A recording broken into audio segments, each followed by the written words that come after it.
If you moved abroad months ago or even longer and still don't feel settled, you might be wondering if that means you chose wrong. If this country or place were right, it would feel more natural by now. But before you turn that feeling against yourself, let's look at what's actually happening underneath it. After the logistics settle, this is the stage people rarely talk about. You've sorted your housing, you've figured out your supermarket, and you're able to navigate your day-to-day. But internally, there's something that feels unsettled in a way that is kind of harder to name.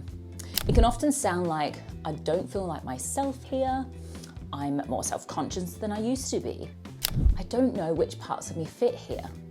And very quickly, that gets translated into, I must not be integrating well, I must not be trying hard enough, or worse, maybe this place isn't right for me. I'm Hannah. I coach people who relocated and suddenly feel unsure of who they are in their new environment.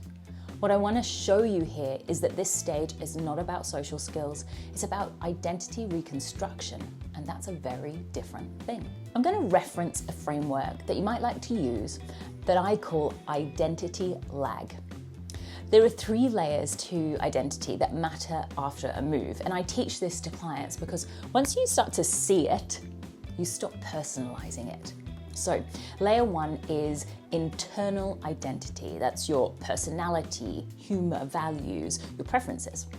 This part doesn't usually change just because you've moved, though over time it can shift as you broaden your perspective through new experiences, of course. But let's park that last thought for now. Layer 2 is reflected identity, and that's how people respond to you, what they mirror back, what feels understood without explanation. Layer 3 is contextual identity.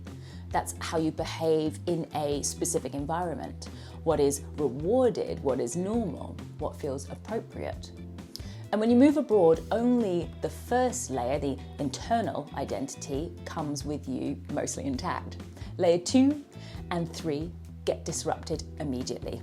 You lose your reflected identity because no one knows your history yet. You lose your contextual fluency because you don't yet know the subtle social rules. So what happens? You still know who you are internally, but you don't feel recognized and you don't feel fluent here. And that gap, that can often lead to a feeling of loneliness. But it's actually identity lag. Your inner self is intact, your outer context hasn't caught up yet.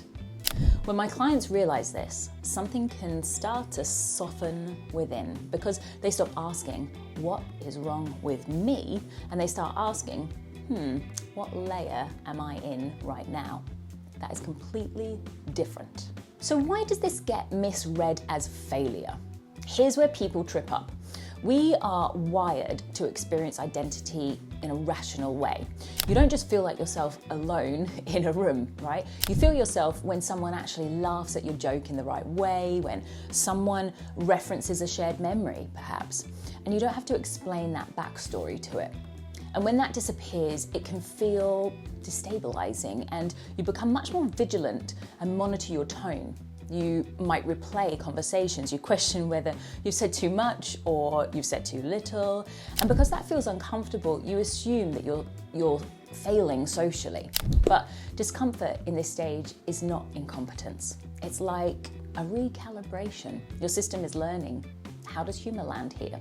What is intimacy here? What is too direct? What is not direct enough? How warm is too warm in this conversation? And that learning period is cognitively expensive, which is why you feel so tired and you think sometimes, if this were right, it wouldn't feel so exhausting. But effort here doesn't equal misalignment. It equals mapping, and mapping takes repetition. Here's a small reframe that you can try. It's not a checklist, but it is something I ask clients to experiment with. Instead of asking, do I belong here yet? Try asking, which layer of identity is still forming?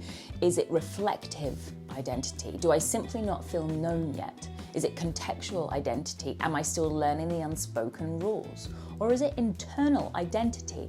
Am I holding parts of myself back? Just naming the layer reduces the panic. It shifts you from global self-doubt to specific orientation. Belonging often lags behind reflective lags, and reflection lags because relationships take time. That doesn't automatically mean the move was wrong. It means identity is still catching up to geography. The identity lag framework gives you a way to locate yourself in the process, not as someone who's struggling, but as someone who is midway through a predictable transition. In the next video, we'll look at how we expect feelings to follow a schedule and how this timeline pressure makes this phase even heavier than it needs to be. And if this framework resonated, this is the kind of work that I do with my clients. We slow it down, we make it specific, and stop globalizing the normal transitions into personal flaws. There's more about working with me in the description below.